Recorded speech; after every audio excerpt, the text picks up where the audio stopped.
Boa noite a todos. Boa Que a noite. paz de Deus permaneça conosco, no nosso ambiente, nos nossos corações. Que assim seja. Nosso irmão Ricardo vai cantar a música do Padre Germano, para que a gente prepare aí o ambiente para fazer a leitura. Vou botar aqui.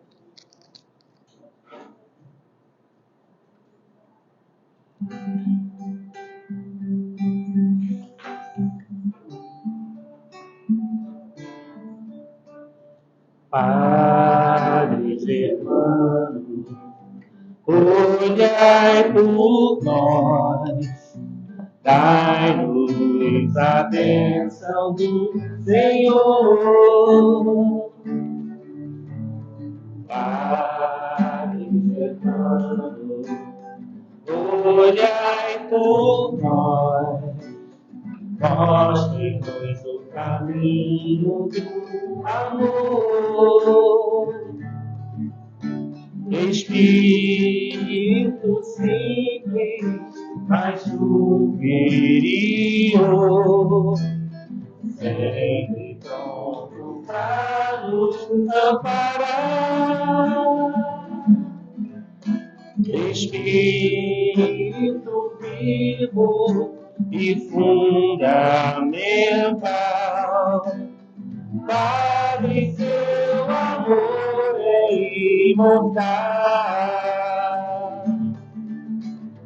Nosso SEAD é uma dádiva de luz, de caridade, sempre em nome de Jesus. Padre Germano, nosso mentor, fonte de plenitude e de amor. Padre Germano, nosso mentor, fonte de plenitude e de amor. Oh, oh, oh, amor. Ricardo, eu vou pegar o microfone.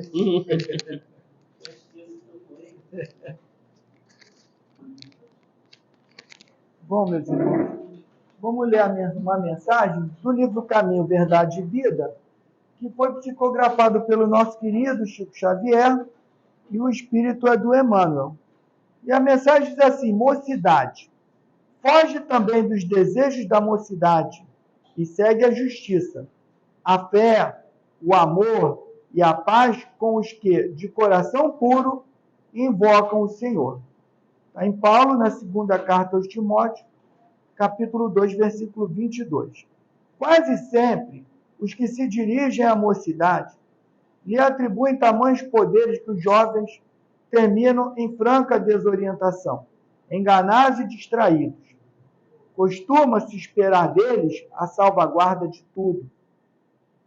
Concordamos com as suas vastas possibilidades, mas não podemos esquecer que essa fase da existência terrestre é a que apresenta o maior número de necessidades no capítulo da direção. O moço poderá e fará muito se o espírito envelhecido na experiência não o desamparar. Nada de novo conseguirá erigir caso não se valha dos esforços que lhe precederam as atividades. Em tudo, dependerá de seus antecessores. A juventude pode ser comparada à esperançosa saída de um barco para a viagem importante. A infância foi a preparação.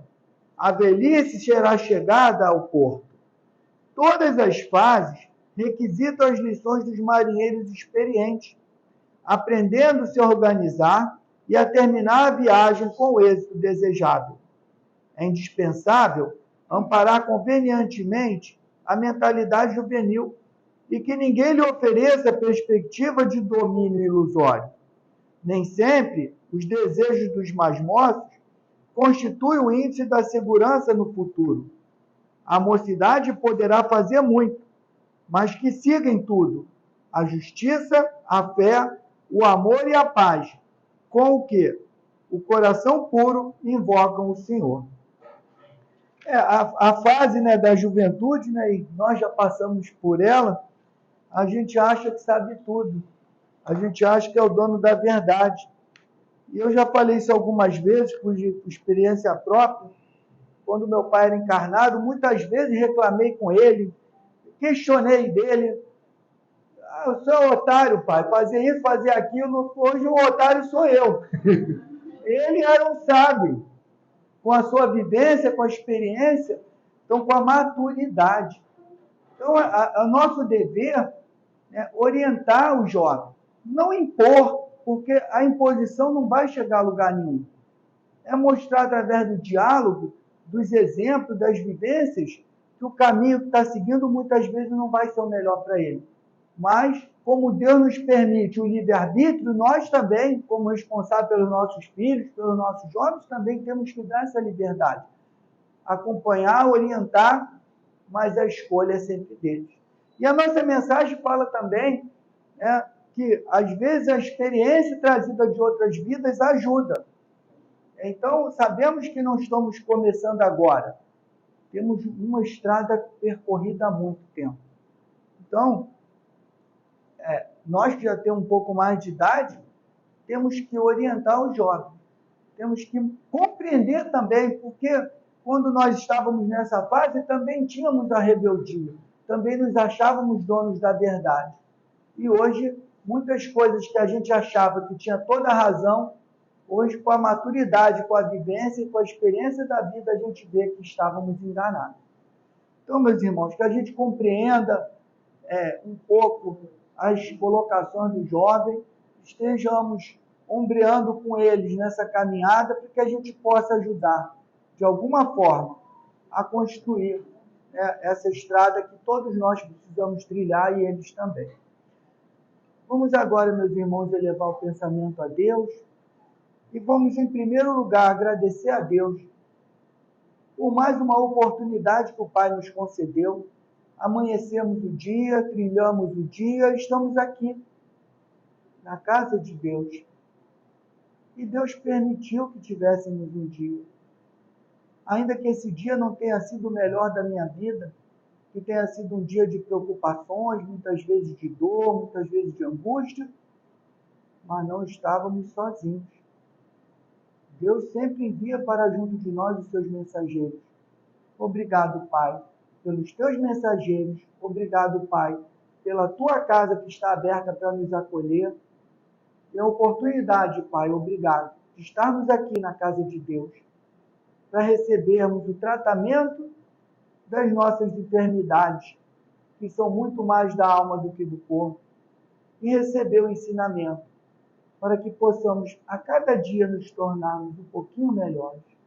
Obrigado, Jesus, mestre querido, por estar conosco, por tudo que nos deixou de ensinamento. Obrigado, Padre Germano, nosso mentor, pela dedicação incansável a essa casa, aos trabalhos da casa e aos assistidos da casa, encarnados e desencarnados.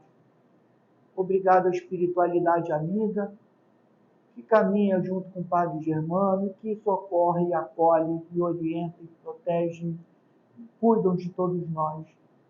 Pedir à espiritualidade amiga, que nesse momento de estudo possa envolver, inspirar, intuir o nosso querido irmão Jonatas, que fará uso da palavra, para que ele traga a cada um de nós um pouco daquela reflexão e daquele aprendizado que ainda precisamos colocar no coração. E assim, Pai, agradecidos por esse momento na tua casa, pedimos a permissão para dar por iniciada a reunião dessa noite. Graças a Deus, em nome de Deus nosso Pai, está iniciada a reunião. E mais uma vez agradecer ao nosso irmão Jonatas por estar aqui conosco. Muito obrigado, meu irmão. Receba o nosso abraço fraterno, o nosso carinho. Eu que agradeço, Giovan, agradeço a você, Gilmar, agradeço a todos pela oportunidade do encontro. Boa noite a todos. Boa noite. Que a paz de Jesus esteja conosco. Quanto tempo eu tenho, Giovan? Até 10 para as 9, 5 para as 9, por aí.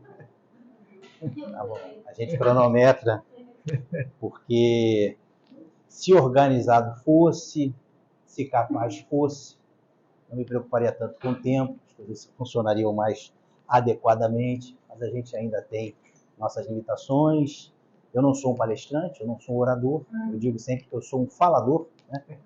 Falo, e a gente fala um pouquinho daquilo que a gente estuda e tudo mais, e eu gosto dessa conversa. Agradeço mais uma vez a oportunidade de estar aqui no Centro Espírita Aprendizes do Bem. Eu cometi uma gafe quando Giovana me perguntou o tema da palestra. Está contido, mas eu não vou falar exclusivamente do capítulo 15 do Evangelho segundo o Espiritismo. Não vou falar somente sobre fora da caridade não a salvação. Tem bastante a ver, mas eu tinha uma linha de pensamento baseada numa sugestão que eu recebi numa outra casa, falei numa oportunidade, no Grupo Espírita Amor e Luz Maria Madalena, porque eu tinha falado lá, sei lá, em setembro do ano passado, e a conversa, porque como eu disse, não é uma oratória, é uma palestra, a conversa, ela foi para um caminho que o companheiro da casa, o Gerson, falou assim: Jonas, eu gostaria muito que você falasse sobre um outro tema, num outro encontro aqui, e ele me sugeriu que falasse à época sobre Jesus, o mensageiro de Deus, mas baseado numa palestra. Olha que legal, te convida para assistir, para falar, bater um papo na casa espírita, sugere o tema e te dá subsídio para você poder desenvolver aquele tema. E ele, na ocasião, me passou por WhatsApp o link de uma palestra do Jorge Elahá, e a gente já faz mais propaganda aqui, que falava na ocasião dessa palestra, num evento em Goiânia, eu acho, sobre caridade e salvação. E aí daqui a pouco eu vou entrar nesse contexto. Porque ele falava também sobre o meio e a mensagem. Jesus, alguns precursores do Cristo, alguns difusores ou divulgadores do amor, do bem, né? E a sua mensagem. E vincula isso, relaciona isso à ideia da caridade, ou à real concepção da caridade dentro do contexto, sim, do fora da caridade não a salvação. E aí eu juntei as coisas e na hora que a nossa companheira falou assim: Jonatas, qual é o tema da palestra? Eu estava tentando concatenar, eu falei, pronto, fora da caridade não a salvação. Então me perdoem desde o princípio por aparentemente fazer uma propaganda enganosa, mas está contido. E aí eu vou reforçar, depois procurem no YouTube Jorge Elahá, Caridade e Salvação. Que palestra! Eu já tinha escutado na ocasião e hoje eu escutei, entre ontem e hoje eu escutei ela novamente. E não me envergonhe de dizer, caramba, Jonas, você está reproduzindo ou trazendo em cima de algo, problema nenhum. Estranho seria se Jorge Elahá chegasse em algum lugar falando alguma coisa que eu vi do Jonathan Nobre. Aí a gente ia ficar preocupado. E aí, meus irmãos, voltando aqui ao contexto, fora as brincadeiras, ele começou na palestra dele falando sobre João Batista. Eu comecei, pô, João, você está complicado. Você falou Jesus, mensageiro de Deus, primeiro fala de João Batista, mas ele usou um belíssimo do exemplo, porque todo mundo aqui conhece João Batista? Né? Conhecem, né? Bacana. Lembra que eu falei que eu não sou um palestrante nem um orador, né? Eu converso. E para haver comunicação, uma conversa, precisa ter diálogo. Então, o que vocês já ouviram falar sobre João Batista? O que vocês entendem por João Batista? Quem é, ou melhor, quem foi, ou quem é, já que somos espíritas, já acreditamos na imortalidade da alma e que ninguém morre fora o corpo, somos todos espíritos. Quem é João Batista, o espírito João Batista, e quem foi o personagem João Batista? Pode falar, gente. Oi? Batizou Jesus. Também tem esse. A companheira, a senhora ali falou, Elias, eu não tinha entendido bem, mas sim, em outra existência há uma linha de pensamento de que ele foi um profeta anterior a ele próprio, o próprio Cristo, Elias. Em alguns aspectos existe uma certa controvérsia, mas eu não vou entrar nesse mérito, concordo com esse aspecto. Mas falaram que batizou Jesus. Pô, como é que você descobriu que João Batista batizou Jesus? Como pode isso? Mais do que, gente, ele tinha paz. Ele era primo de Jesus. Por que ele era primo de Jesus? Porque a mãe dele, Isabel, casada com Zacarias, que era um sacerdote à época. Nossa, eu gostei, agora eu vou sentar e eu que vou escutar. Muito bom. Isabel era prima de Maria, que era mãe de Jesus. Então, consequentemente, João Batista era primo de segundo grau, imagino, de Jesus. Um primo mais novo ou mais velho? Mais velho, porque ele veio antes. Até tem o contexto do batismo de Jesus. Mas, ouvindo a palestra do Jorge Elahá, eu não tenho a capacidade de reproduzir nem interesse, porque eu espero que vocês assistam ou escutem. João Batista foi lembrado, passou a ser taxado como João Batista. E o Batista está vinculado à ideia de batismo. E o batismo tem uma relação com renovação, com mudança, com purificação. Mas vocês concordam comigo que a ideia do batismo, e aqui não existe crítica alguma à filosofia, à religião que prega a ideia do batismo, mas o batismo propriamente dito não é uma espécie de símbolo, não é uma espécie de ritual, é uma liturgia, ótima palavra, e que talvez não só a ideia do batismo ou da concepção de João Batista, como tantos outros exemplos que a gente possa imaginar, às vezes a ideia passa e o que mais marca é o símbolo, o ícone, a liturgia. Mas aí, voltando à ideia proposta pelo Elahá e por mim, para poder depois falar sobre fora da caridade nossa salvação, é na liturgia, no ritual, no símbolo, que a gente tem que ficar preso?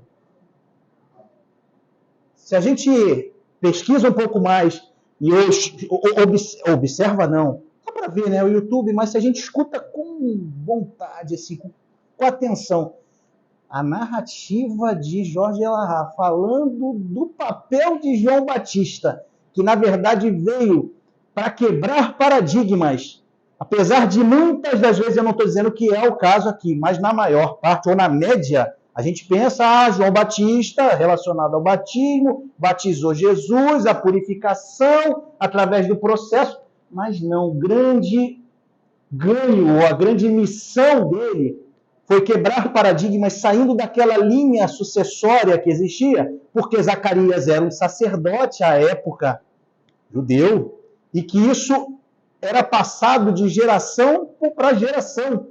Zacarias foi sacerdote, o pai de Zacarias, avô de João Batista, foi sacerdote, o pai do avô, voltando atrás, e João Batista quebra esse processo, porque a grande, se eu posso dizer, o grande marco da existência dele foi a ideia, assim, da renovação, mas atrelada à mudança, à transformação do espírito.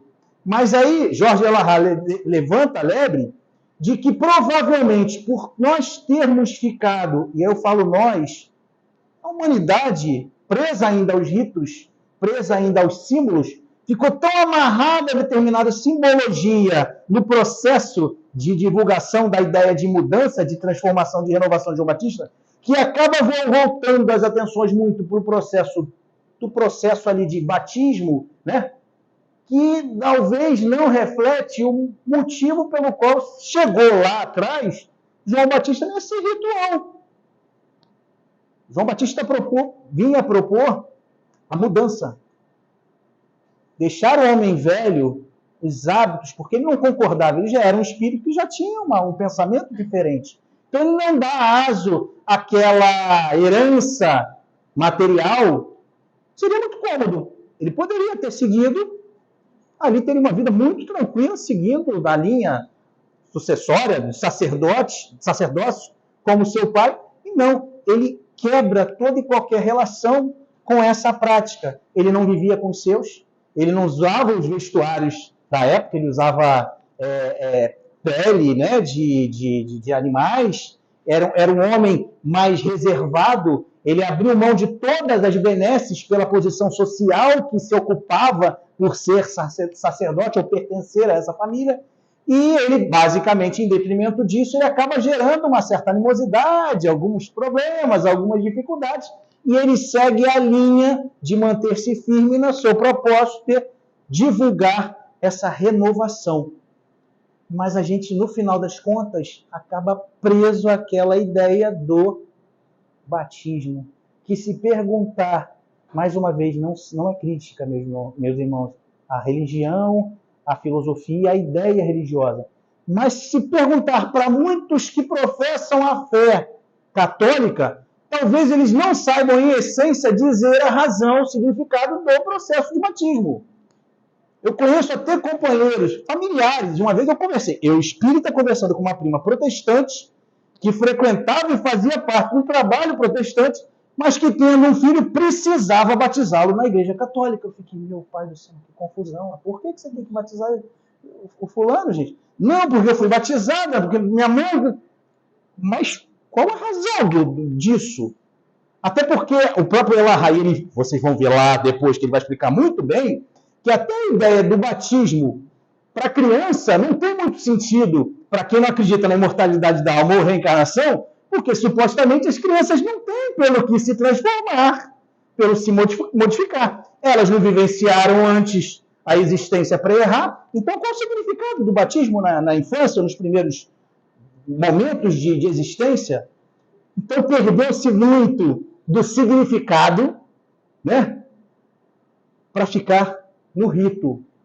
E aí, em cima disso, a gente pode ir pensando em diversos outros exemplos de companheiros que, ao longo da história da humanidade, trouxeram grandes mensagens, e por grandes eu não quero dizer belas, bonitas, longas, brilhantes, não. Fundamentais para o desenvolvimento do ser humano, do espírito imortal, que só tem uma razão de existir, que é progredir. Se a gente pegasse, na média, o único motivo de nós existirmos, até no nosso DNA, a gente querendo ou não, porque está dentro da lei de Deus, é o progresso. E quantos não foram os companheiros que aqui no mundo estiveram, trazendo diversas lições de como nos desenvolvermos a fim de evoluir, e talvez a gente tenha perdido um pouco o foco, porque a gente ficou mais atento ao recipiente, ao rito, à forma como isso foi trazido, e deixou a mensagem de lado. Ou pior, a gente endeusou esses companheiros que, sim, são valorosos, são grandes exemplos a serem seguidos. O próprio mestre disse, né? Eu sou o caminho, a verdade e a vida, e ninguém poderá entrar no reino do céu se não for por mim. Porque ele, pela autoridade moral dele, tem total consciência de que ele é um exemplo a ser seguido. Só que ele é um exemplo a ser seguido no sentido de que nós precisamos seguir o exemplo dele. Não é colocar ele em cima de um pedestal, a ponto de também, de forma equivocada, existe uma linha de pensamento de que tamanha evolução de Jesus que a gente o confunde com o Criador, com o Pai de todos nós. Não. Por mais evoluído, por mais superior moralmente que Jesus seja, ele é filho de Deus. Jesus é nosso irmão mais velho, muito mais experiente, de uma sabedoria abismal, mas tudo isso se deu trilhando o caminho da reencarnação e evolução. E que ele também disse pra gente. Lembra que eu falei de organização, gente? Eu já trouxe um negócio que estava no finalzinho da minha fala, mas apareceu aqui, eu tenho que dizer. Ele disse pra gente: sois deuses. O que eu faço, vós também fareis, e muito mais. Ele já tirou da saia aquela ideia de que, nossa, ele é um ser inalcançável. Mas a gente ainda, pelas nossas imperfeições, pela nossa miopia, pelas nossas... Sinceramente, diria, não sei se aplica a ideia assim, Mas eu vou trazer aqui até Nelson Rodrigues. Agora faltou a palavra. Síndrome, não é síndrome não, mas do vira-lata. Nelson Rodrigues falava isso dos brasileiros. Nós, como espíritos imortais, herdeiros de Deus, irmãos de Jesus, a gente se coloca muito como... eu sou muito... Não. Isso não é para mim, não, caramba, não vou chegar. Então, por que a gente resiste? Nós somos complexos de vira-lata, isso mesmo, obrigado. A gente se diminui quando quer. Porque devido à minha vaidade e meu orgulho, quando eu quero, não vou deixar que fale assim comigo, não. Você sabe quem eu sou? Então, aí eu entro de novo usando a sua palavra. Nós somos complexos. Jesus é simples. Voltando aqui para a temática, a gente falou de João Batista e a nossa percepção equivocada, ou o que a gente absorveu. E o próprio Jorge Elahá, ele fala, que é interessante, que se nós não tivéssemos nos pegado, quando eu falo nós, gente, é a sociedade da época, a humanidade ao longo do tempo, nós, espíritos imperfeitos, que ainda confundimos um pouco as coisas. Então, eu não vou chamar a responsabilidade toda para mim, vou dividir com vocês, né, e com toda a humanidade, de que ele diz que se nós não tivéssemos ao longo do tempo a época do próprio João Batista e tantos outros depois, nos focado tanto no rito, na liturgia, e tivéssemos atentado um pouco mais para a ideia de renovação, de transformação, de desenvolvimento, de reforma íntima que a doutrina espírita tanto fala, desde 1857, talvez a gente tivesse avançado um bocado. Mas nós perdemos tempo, porque a gente fica, às vezes, presos a determinadas coisas que não têm tanto sentido. A gente fez a mesma coisa com Moisés antes de João Batista. Não tem como não pensar nisso. Ontem, na Humberto de Campos, por sinal, gente, eu frequento a União Espírita Humberto de Campos, faço parte da casa. Nossos companheiros conhecem, Ricardo já esteve mais de uma vez até lá tocando com a gente. Ela fica localizada na Rua das Ametistas, 178, Rocha Miranda. A gente tem que fazer essa propaganda, essa divulgação. E ontem, no estudo do Livro dos Espíritos lá, na preparação do livro A Gênese, que fala da parte das curas, tinha uma parte ali que é quando Jesus cura um homem cego. E é inacreditável, gente. A gente não faz ideia do quanto de riqueza tem, do quanto tem de informação nessas 5 obras, né, o Pentateuco. Eu não me surpreendo das vezes que eu pego, apesar de que a Gênesis não é um livro assim no qual eu mergulho, né? Eu preciso até estudar mais. Eu tenho tido bastante contato com ela agora. Mas no próprio Evangelho, às vezes eu pego um negócio assim, caramba, eu não lembro disso. Eu já li isso aqui. Então, a gente tem que ler o tempo inteiro essas obras, né? E aí no estudo ontem, na preparação do estudo, na lição, na parte que fala de curas, Jesus cura um homem cego. E aí a segunda semana que tem uma situação em que ele gera ali, ele faz efetiva uma cura num companheiro. E Kardec, os companheiros desmistificam, né? Tiram toda essa ideia sobrenatural, maravilhosa, dos processos de cura de Jesus, porque por mais evoluído que ele seja, ele nunca feriu as leis naturais, ele sempre utilizou, por sua capacidade de recurso para produzir determinados fenômenos. Ele cura um companheiro, né, pega ali, cospe na terra, gera ali uma lama, passa no olho do companheiro e fala assim, vai se banhar ali na piscina, que é num lugar, normalmente, onde se produziam essas curas. Na lição anterior até fala que aquela água ali tem propriedades diferentes, né? Mas que a ciência confirma. E o camarada vai lá e passa a enxergar. Quando ele volta, Jesus não está mais. Deu uma CPI com os sacerdotes da época. Rolou mesmo, sabe? Pegou aquela coisa de julgamento, quase um julgamento. Pegou um monte de sacerdote entrevistando o ex-cego, querendo saber se ele era cego, se ele não era cego. E chamou a mãe e o pai, que ficaram com medo de como conduzir a situação, porque ele já era adulto. Eles tinham que tomar cuidado de defender muito as questões lá para Jesus, porque Jesus, à época, era mal visto. E agora vocês vão pensar assim, Jantes, para onde é que você está indo, meu irmão? E aí a gente volta para a ideia da simbologia, porque pela segunda lição seguida, dentro dessa parte de curas, eles retrucam, os sacerdotes não podem conceber que Jesus seja um ser benfazejo, porque ele está trabalhando num dia de sábado.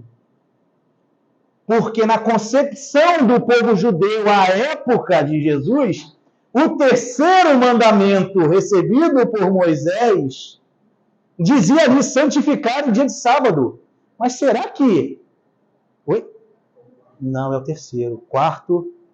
O quarto é honrar pai e mãe, não?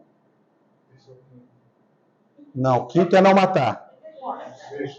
Nossa, depois a gente vê isso aí, mas o senhor está certo. Depois de falar liturgia aqui, vale o que o senhor disser. Mas depois a gente confere. Então, está dentro dos 10. Está contido. Obrigado, querido. De toda forma, independente do número, tem o mandamento santificar o dia de sábado. E a interpretação que se tinha, porque tem todo um simbolismo com o número 7, que eu não vou entrar nesse mérito porque eu não tenho essa sabedoria, mas se a gente pensar lá atrás, depois de criar o mundo em 6 dias, no 7º dia, Deus, olha eu fazendo confusão, Deus descansou, ou o 7º céu, na Gênesis tem fala sobre essas camadas, né, dos mundos e tudo mais. Então, e sábado é considerado o 7º dia da semana. Se vocês não sabiam disso, vocês descobriram agora. Porque a semana começa no domingo. É confuso, né? Começa no último dia da semana. O final de semana é sexta, sábado, domingo. Sendo que sábado é o último dia da semana que passou e domingo é o novo dia. Então não tem por que as pessoas ficarem tristes porque ouviu a música do Fantástico. Você está no primeiro dia e está de folga. Mas a interpretação equivocada de que no 7º dia, ou no sábado mais especificamente, não se pode fazer nada. Então Jesus, naquela época, e eu me surpreendi lendo essa lição, que eu não me lembrava dela, além de todas as críticas, estava sendo mal avaliado, julgado de forma equivocada, porque ele estava curando pessoas, estava ajudando pessoas num dia que você não pode fazer nada.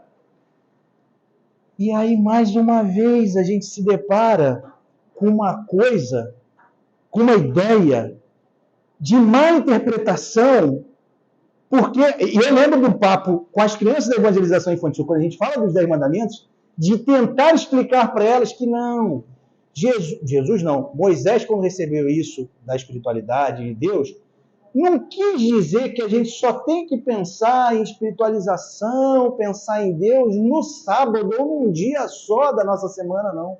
Só que o povo hebreu era um povo, gente, que não pensava hora nenhuma.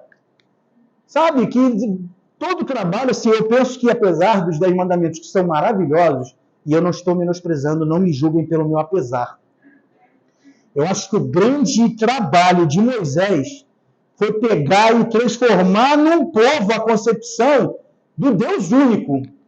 Foi todo um trabalho preparado. Pô, os 10 mandamentos são maravilhosos, mas a ideia do Deus único, na minha percepção, facilitou e asfaltou e preparou a estrada para que depois, um bom tempo depois, Jesus viesse para trazer a ideia do Deus de amor.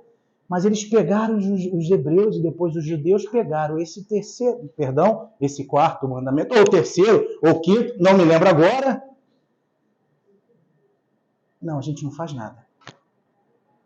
Esse dia da semana é para não fazer nada. E só pelo fato dele ter curado um cego num dia de sábado, ele não é boa pessoa. Ele deve ele deve estar atrelado.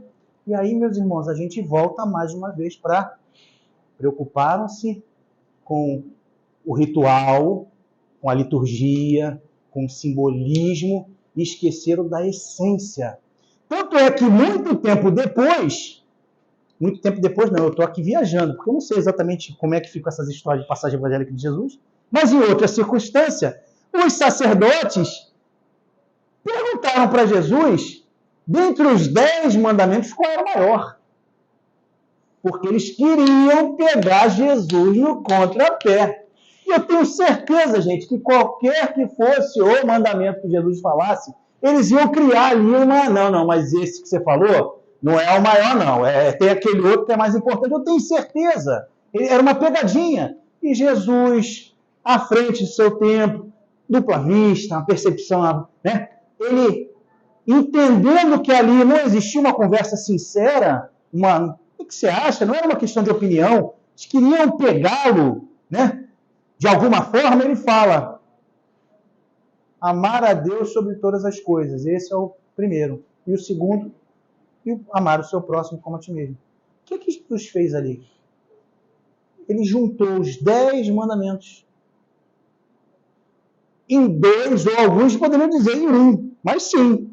Porque realmente, se a gente pega 3 dos mandamentos ali, estão muito voltados para a ideia da divindade, né? Sobre não existirão outros deuses diante de mim, e depois não pronuncieis o nome de Deus em vão. E aí, na minha interpretação, tinha a ideia do santificar o dia de sábado, e depois pega todos os outros que estão relacionados à relação social, ao convívio, a lidar. É não roubar, não matar, não cobiçar, não prestar falso testemunho, que são as relações humanas. E ele pegou esses 10 mandamentos que são brilhantes e sintetizou em 2. Mas o povo, à época, o fariseu, o sacerdote, ele queria símbolo. Aí a gente anda um pouquinho mais, meus irmãos, porque a gente tem essa concepção de que são 3 revelações. Moisés a primeira, apesar dos antecessores, né, citaram Jesus a segunda revelação. E a terceira revelação, qual é? O Espiritismo. Qual a diferença entre essas 3 revelações? Assim, de primeiro, existem características, mas assim, uma coisa que chama a nossa atenção. A diferença entre a primeira e a segunda revelação, em comparação à terceira revelação, que foram vocês que disseram que é o Espiritismo. Qual foi, assim, uma coisa que salta aos nossos olhos? A primeira revelação de Moisés são as leis físicas, materiais. A segunda, por Jesus, trata do lado espiritual. E a terceira, são as leis. É uma boa reflexão, mas não era essa a minha linha, não. Mas tem o seu sentido. Jesus e Moisés, ou Moisés e Jesus, se a gente analisar cronologicamente, eram indivíduos. Eram homens. E a ideia, e voltando para a ideia do simbolismo, a gente acaba se prendendo muito aos homens, aos nomes, aos símbolos, aos ícones, e usa, na percepção nossa ao longo do tempo, formas de colocar defeitos, críticas, pontos fracos nesses indivíduos, apesar de, dentro do que a gente concebe, não existir. Sim. Eu chamaria essa liturgia de amuleto. Como lá no livro do Espírito fala sobre a questão dos amuletos. A doutrina espírita não está personificada em ninguém. É a doutrina dos espíritos. Então é uma doutrina de todos nós. Porque todos nós somos espíritos. E até a forma como a doutrina espírita surgiu, a forma como o livro dos espíritos surgiu, a forma como o Evangelho, o Inferno, a Gênesis e toda e qualquer obra espírita, ela não veio por um indivíduo só. A gente pega até na introdução do Evangelho dos Espíritos, que são os que a gente mais observa normalmente, ele fala da forma como foi construído. Se eu não me engano, tem um ponto, eu não me lembro agora se é no livro dos Espíritos ou no Evangelho, eu confundo às vezes, que fala a autoridade da doutrina espírita e o porquê dessa autoridade. Porque não foi um camarada, não foi um médium, ou uma médium, nenhum espírito, em um só país, em um só idioma. Isso no século XIX, onde não tinha internet, onde não tinha tecnologia, não tinha celular, não tinha nem a máquina de escrever, sabe? E a forma como a doutrina foi se desenvolvendo e surgindo, e as comunicações, e o preparo todo para que Kardec, né, Hippolyte Léon de Lizard se formasse estudando com Pestalozzi e se tornasse um estudioso, um professor, um pedagogo, sabe? Para poder trabalhar tudo aquilo que estava surgindo e que, na verdade, não apareceu com ele, não foi Kardec que, na casa dele, viu uma mesa girar e falou, isso aqui é assim, não. Os fenômenos aconteceram, surgiram, meio em clima de bagunça, de festa, e ele, por ser muito sério, num primeiro momento, não procurou saber, não quis se envolver, sabe? E depois de muita insistência de colaboradores, de amigos mais sérios também, estudiosos, ele vai, olha, observa e ali percebe que tem uma inteligência. E eu acho que a grande diferença da doutrina espírita em relação aos outros, as outras revelações, foi essa tira, sai de Moisés, sai de Jesus, e em momento algum por isso estou diminuindo o grande trabalho e valor do trabalho desses companheiros, mas surge um complemento, uma oportunidade de ver as coisas de uma forma diferente, ou ter ali um reforço dos ensinamentos que, a seu modo, Moisés trouxe, não só com as leis humanas, ele tem mérito. Moisés, na sua época, precisou de cercar também de um pulso mais firme para poder colocar aquele povo na linha. Então, as leis mosaicas, não os 10 mandamentos, mas as leis mosaicas, naquela época foram úteis, ou melhor, foram necessárias, porque era um homem da sua época, vivendo com o povo da sua época, e que se Moisés não tivesse chegado e feito da forma como fez, ele não teria pavimentado o trabalho para Jesus. Jesus não resistiria e não faria o trabalho que fez, a época que fez, se Moisés não tivesse vindo antes.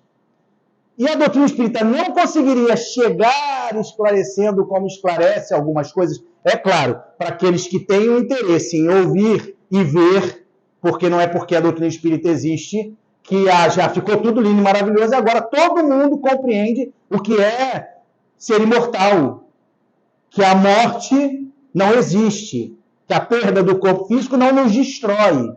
Hoje mesmo estive num sepultamento, no horário do almoço, irmão de uma amiga que retornou ao mundo espiritual, e acabei não entrando muito nesse mérito, né, na conversa rápida com essa amiga, com a mãe, mas em mim, no meu íntimo, eu fiz uma rápida oração para o companheiro, Igor, pensando, isso até falei para minha amiga, é um até logo. Não consigo conceber o que você está sentindo. Chegar uma mãe, materialmente falando, ter a perda física de um filho. Só uma mãe que passou por isso para saber o que é.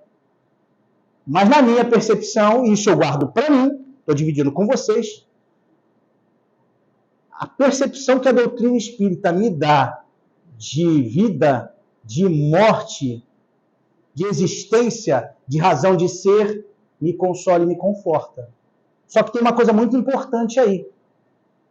Eu não posso ficar só na teoria. E aí que entra também essa parte do fora da caridade na salvação.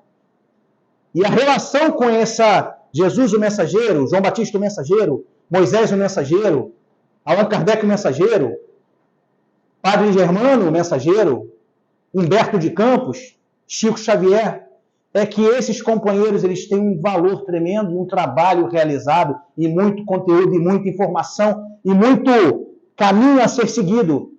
Mas o progresso é individual. Nós somos responsáveis pela nossa própria jornada, pela nossa própria caminhada. Viver em sociedade é maravilhoso, é lei divina, é lei moral, está dentro do Evangelho? Não, o livro espírita. As leis, né? Mas a minha mãe, por mais que me ame, a minha esposa, meu pai, não vai me fazer caminhar. O progresso é individual. E aí, na percepção, vocês talvez se surpreendam ao ouvir o Jorge Elahá falando sobre caridade e salvação, porque ele bateu muito numa percepção equivocada que o espírita também tem do fora da caridade não há salvação. Porque às vezes a gente acha... Aí, desculpa, vou trazer para mim agora. Muito peso dizer para vocês. Dizer o que vocês talvez pensem. Mas o espírita, como eu às vezes pensa, que porque 1, 2, 3 vezes por mês faz uma tarefa social dentro da instituição espírita, isso eu acho que vale para qualquer outro religioso, em qualquer outro estabelecimento. Religioso ou não, estabelecimento, templo. Ah, não, tem distribuição da bolsa, tem distribuição da quentinha, tem evangelização infantil, Mas tudo é assim, né? São micro momentos. A distribuição da quentinha, segundo sábado do mês. É um pouco mais extenso o trabalho. Começa às 2 com a confecção, termina com a distribuição da última quentinha. Termina lá para as 8h30, 9 horas da noite. Nossa, é um sábado bem movimentado. Mas é uma vez em 30 dias. Tem a evangelização infantil, agora tem aos domingos, Gilmar. Então, todo domingo tem evangelização infantil, mas é papo de 1h30 interagindo com as crianças. Detalhe, tem escala. Então, nem todo domingo eu estou lá dentro do centro dando aula para a criança. No mês de 30 dias. Tem a distribuição da cesta básica no último domingo do mês, no quarto domingo do mês. Eu estou ali fazendo trabalho. Que legal! Nossa, eu fui tão gentil, tão simpático, eu sorri para todo mundo, eu não me incomodei, não me aborreci. Papo de 1h30, 2 horas, 3 horas de trabalho, gente. Uma vez no mês. Vocês estão contando comigo quantos dias de tarefa Humberto de Campos me propicia ou me dá a possibilidade de participar? Eu contei aí, se eu fosse a todas elas, todos os dias que elas acontecem, 6, 7 oportunidades de trabalho. E não são as 24 horas do dia. O que eu faço com os outros 24 dias do meu mês? Como é que eu me porto quando eu não estou no templo espírita? Porque às vezes a gente esquece, parece que nós somos pessoas diferentes. Será que eu tenho essa mesma preocupação, essa mesma predisposição de ser caridoso? Será que, mais uma vez, em essência, se a gente tivesse que determinar qual a finalidade do Espiritismo, se eu pudesse, numa frase curta, qual é o objetivo da doutrina espírita? Para aqueles que desejam, trilham esse caminho, qual é a finalidade da doutrina espírita? Oi? Progredir, mas esse progresso, essa evolução, ela se dá pela reforma íntima, pela transformação, pela modificação. Nossa, gente, é impressão minha, a gente falou sobre isso mais cedo. Renovação, transformação. Caramba! João Batista já falava disso! Mas a gente esquece, porque a gente acha que basta ser religioso, basta ter uma linha, uma ideia, para resolver o meu problema. Alguém fica sarado por se matricular na academia? Alguém passa a ter uma saúde mais tranquila e resolve os problemas no fígado, no estômago, colesterol, glicose, pura e simplesmente, Giovanni, porque foi numa consulta com um nutrólogo, nutricionista, porque fez um exame de sangue? Vocês já viram algum tipo de transformação, de mudança, de renovação sem esforço? Então eu com muita capacidade, eu aqui tentando, não é plagiar, gente, mas tentando expandir ou dividir, porque é muito legal perceber, isso não é crítica, não estou julgando, é pensar. Será que mais uma vez a gente não está focado no recipiente, esquecendo a essência? A reforma íntima ela não vai acontecer só nessa 1h30 ou numa hora que a gente está dentro do tempo espírita. Como é que eu lido com a minha mãe, com a minha esposa, no meu trabalho, no transporte público, no morador de rua que me pede comida fora do trabalho da quentinha? Será que eu sou o mesmo? A minha interação é a mesma? A minha atenção é a mesma? Será que o quentinho no coração, ele está sempre aqui? O quentinho no coração que está na gente, quando a gente está no trabalho, dentro da casa religiosa, está com a gente quando a gente está vivendo o dia a dia? Mas nós somos um espírito só. Esse trabalho de evolução, a gente reencarnou, espíritos imortais que somos, para evoluir. E aí eu teria que reproduzir o que está aí. Eu estou encerrando, viu? Eu vi que já cheguei no meu horário. Contra a capa do Evangelho segundo o Espiritismo, e eu não canso de ler todas as vezes possíveis, fala. Vocês sabem que o Evangelho dentre as obras do Pentateuco, é uma obra muito voltada para a vida e obra de Jesus, né? À luz da doutrina espírita. Então a gente tem no Evangelho passagens evangélicas que tem no Novo Testamento, numa Bíblia, católica ou protestante. E aí tem na contracapa do Evangelho, o Evangelho segundo o Espiritismo, com a explicação das máximas morais do Cristo em concordância com o Espiritismo. E aí aqui, gente, é o fundamental. E suas aplicações às diversas circunstâncias da vida. E quantas não são as circunstâncias da vida em que nós temos a obrigação de nos esforçar o máximo possível para aplicar os ensinamentos de Jesus à luz da doutrina espírita. Então, por isso, parece que não, mas eu acho que quando vocês assistirem a palestra do Elahá, ele vai me salvar, vocês vão ver que tem muita relação com fora da caridade não a salvação.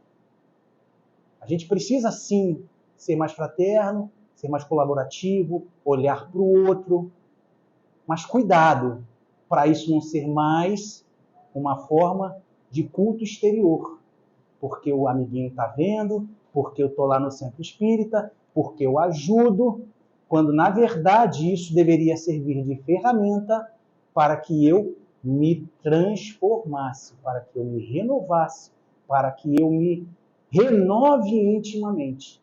Essa é a missão pessoal e intransferível de cada um de nós, espíritos, filhos de Deus e irmãos de Jesus. Ele é nosso fiador, ele disse lá atrás: sois deuses, porque eu faço, vós também fareis, e muito mais. Mas ninguém via Jesus fazendo de onda, ninguém via Jesus ostentando uma imagem. Jesus viveu o amor. É isso que a gente precisa fazer. Agradeço a vocês pela oportunidade do encontro, muita paz e até a próxima. Obrigado, Jonas, pela reflexão. Vamos, então, aos irmãos que vão assistir o nosso estudo. Que a paz de Deus permaneça nos lares e nos corações.